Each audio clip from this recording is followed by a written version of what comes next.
Seriously? What the heck is wrong with you?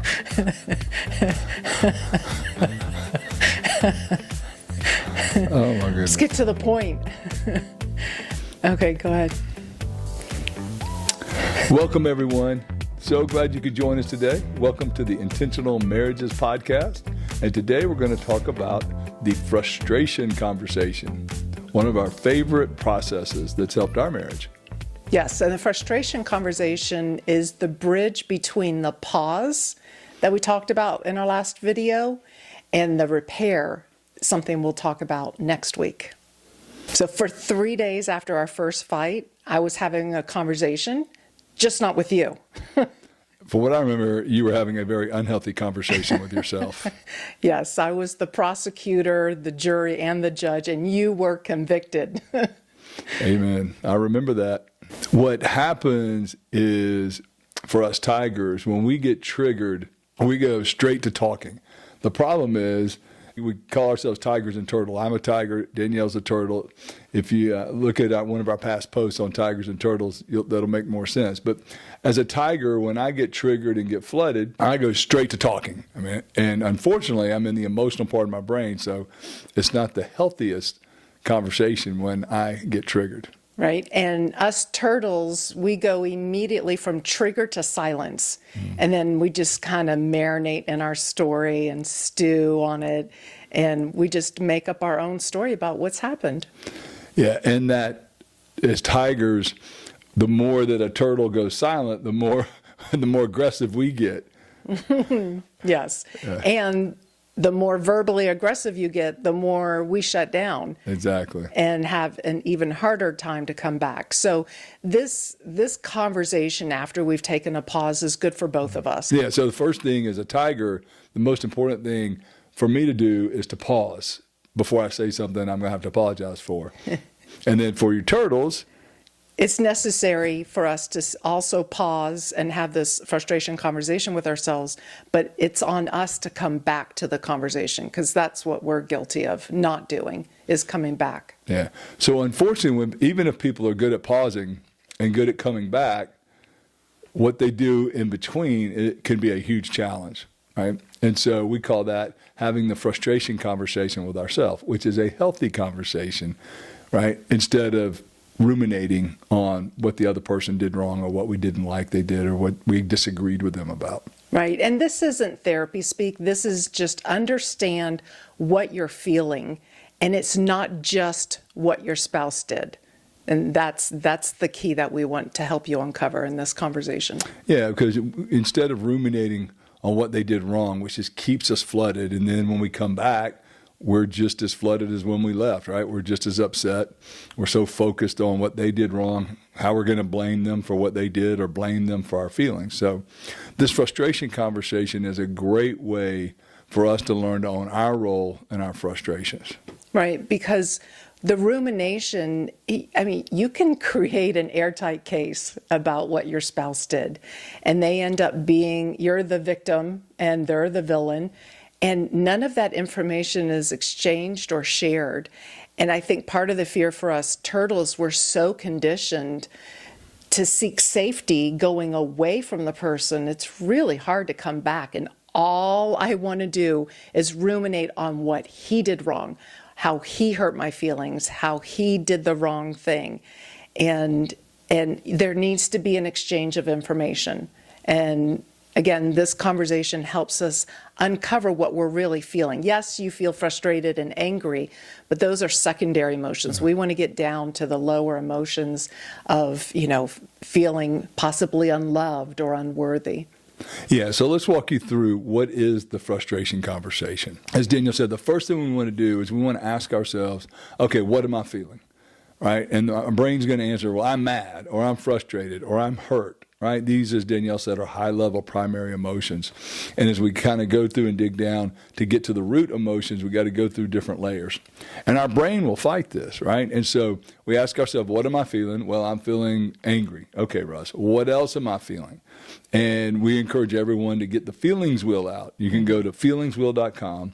Ask myself, what else am I feeling? Well, I'm feeling disrespected, or I'm feeling embarrassed, or unappreciated, unheard, right? So now we've gone from the high level down to kind of the medium level, still need to get down to the real lower levels. Well, what else am I feeling? And in the feelings wheel, as you go from the center of the ring where it has fear and anger and hurt, sadness out, you'll get to these deeper emotions. And really what can be at the bottom is, when I get to it, is, am I feeling inadequate or inferior or insecure or unworthy, right? Or even unloved? Those are really deep emotions. And what's crazy is it can be the smallest thing, like the way the dishwasher's loaded, but I can feel these disrespected and all the way down here, things that triggers all this stuff that's underneath, that's inside of us already. So what am I feeling? What else am I feeling? And then ask yourself, why am I feeling these feelings so intensely? And your brain, the first thing my brain will do is say, well, it's because Danielle did such and such. And I have to say, no, Russ. We believe in the principle that the more intense our frustration, the more it's about us than what she did or didn't do or said or didn't say.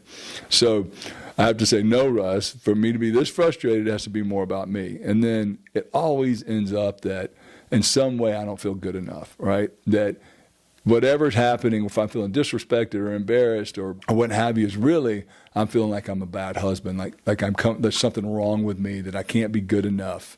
And that's my junk from my childhood. And so then I'm having to learn to own my role in my feelings and say, wait a minute. Okay, I'm embarrassed. Well, does Danielle want to embarrass me? No. Okay, well, maybe this is something more about me. Or I feel disrespected. Well, wait a minute. Does Danielle respect me? Yes, she respects me. So maybe me feeling disrespected is more about me than her. And so what this does is two things. It helps us own our role in our feelings. And then by asking these questions while we're flooded in the emotional part of our brain, it takes our prefrontal cortex is trying to answer them, which as we engage our prefrontal cortex, it calms us down. So now when we come back, we can own our role in our feelings and we can come back calmer. Right. And we call that having a 10 reaction to a 2 circumstance.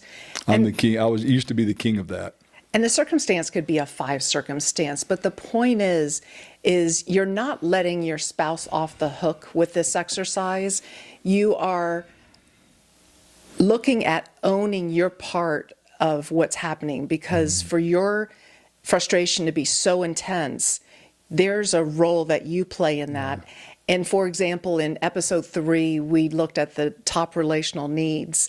And if you haven't done a lot of counseling work, this assessment is really, really neat at looking at what possibly the inverse of it is triggering you. So for example, my top relational need is attention. And so the inverse of that is feeling ignored. And that usually is what it boils down to in our situations. If I'm really upset with Russ, usually comes back to one of 2 emotional wounds, which are feeling ignored and not feeling smart about a situation. That top relational needs assessment is helpful in uncovering what possibly could be the core wounding that your spouse is hitting up against. My top relational need is appreciation, or love language is words of affirmation. And that's because my biggest wound is feeling inadequate or not good enough. Right.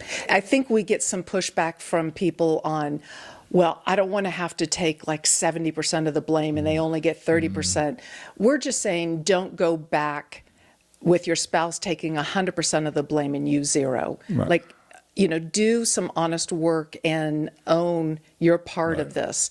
One thing that happened early on in our marriage a lot is I really have a big wound of feeling embarrassed, I do not like to get embarrassed, because my dad used to embarrass me a lot when I was growing up. So early in our marriage, if Danielle did some really simple thing, like that would embarrass a healthy person on a 1 to 2, on a scale of 1 to 10, like say correct me in front of someone, is I would feel a 10. I mean, I would just get flooded with all this emotion.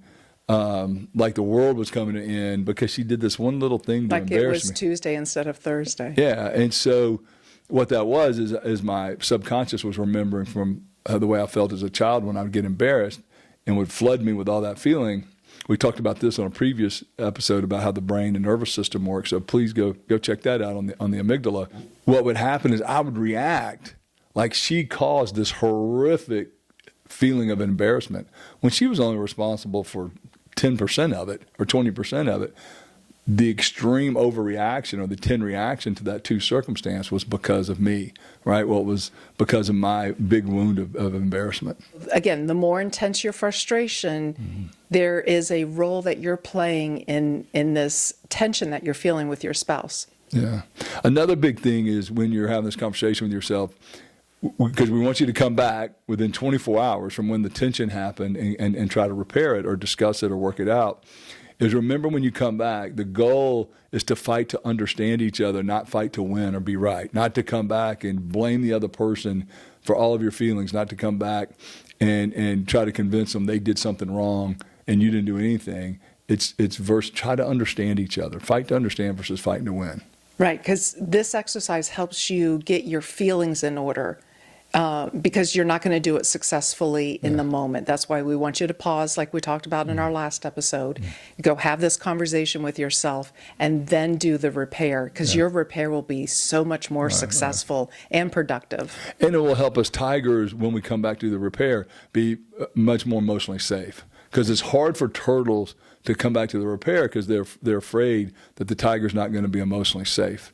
And so if I can come to the repair, and instead of me being ready to pounce and be verbally aggressive about what she did wrong and try to convince her that all my frustrations because of what she did wrong, if I can come back calmly and talk about my role of what I'm feeling and communicating that, hey, I'm feeling this really intensely, really because of what's already inside of me, then she can have some compassion for me. And I can say, it would really help me. I know you didn't try to correct me when I was, giving my story to our friends, but it would mean a lot to me if you could try not to correct me. And I know when you do, if you're going to sometimes, that's okay. But, it's really hard for me when I feel embarrassed. Yeah, and that's a good point, because when the tigers come back and they're still in tiger mode, it's going to create the turtles to want to, go silent again. That really made a huge difference for me to stay engaged in the conversation when we took a intentional pause, had this conversation, because I think for turtles, we have a tendency to ruminate a lot more than tigers. I mean, I'm generally speaking, but for myself, I feel like I would ruminate more. And welcome our guest, Coco. And she's the Intentional Marriages mascot. Being emotionally safe really allowed me to stay engaged. And that really allowed us to have an exchange of information, because for us turtles, we're convinced of what the story is. And coming back to the conversation, we're going to learn new information. We're going to find it wasn't your intention, or there's a whole other perspective that we didn't even realize. And so that's why that exchange of information afterwards is so critical to eventually reducing that level of tension and feeling closer than you even did before. Yeah, well, just like you're saying, as a turtle, if you will stop ruminating, it makes it easier for you to come back. Same way with tigers. When we ruminate, means we got to hurry up and have which is not good, that we got to hurry up and have the conversation. If we're so anxious as tigers to have the conversation, that means we're not ready for it. We need to wait till we're calm and we're okay that it's going to take a little more time so we can be calm and we can come back with owning our role in the frustration. And I have to remind everyone that when us turtles shut down, the anxiety for the tigers goes up, which is why it's so important to have a fire escape plan before the fire begins, that you've agreed beforehand that you're going to come back within 24 hours or sooner. You don't need to be legalistic about it, but have an agreed time that, yes, we're going to revisit this. So that allows the tiger's anxiety to not be so hijacked that they keep coming after us and pestering us like, when are we going to talk? When are we going to talk? So when Russ knew that I promised to revisit it the next day, he's like, I'm just going to park this and we'll talk about it. It made it easier for me to pause, knowing that we were definitely going to have the conversation. Because as tigers, if we don't know that, then we got to force the conversation. Right. Again, like you had said, time away is not about building your case. This is not about trying to win. This is the opposite. It's about owning your feelings in it and coming back to understand. Some couples get frustrated that maybe their spouse won't do the work. And obviously, we can't force our spouse to do this frustration conversation with themselves. But what we can do is model for them. Yeah, well, you've done a great job modeling. Now, when you feel ignored, which is one of your biggest wounds, early in our marriage, you would say, "Hey, you ignored me last night." Now, you will come to me and say, "Hey, I know that this is more about my junk, and I know you didn't try to intentionally do anything to ignore me, but I felt ignored last night, and it was really painful. And I know this is more about my junk." You'll say that, and you model that so well. And it's helped because now when I approach you, you're more compassionate, more empathetic, right? Like, I mean, I didn't gain anything by coming after you and saying you ignored me all night. I mean, that conversation never went well. But when I come and say, "Hey, I know this is more probably about me and my filter and my emotional wounding," that tonight was hard, and I did feel ignored. And it's neat because you don't expect me to agree that I ignored you. You don't need that. You don't need me to agree that I ignored you. You need me to understand you felt ignored and it was really painful. Right. That's huge. So that was big for me, and maybe for y'all, that remember, you don't have to agree with their perspective to understand their perspective and why it was so painful. That was a game changer for both of us, is realizing we didn't have to agree with each other's perspective to understand that they were hurt in that moment. Right. Yeah. And then when we from that perspective, then we want to help. Last thing I want you to do is feel that pain. Right.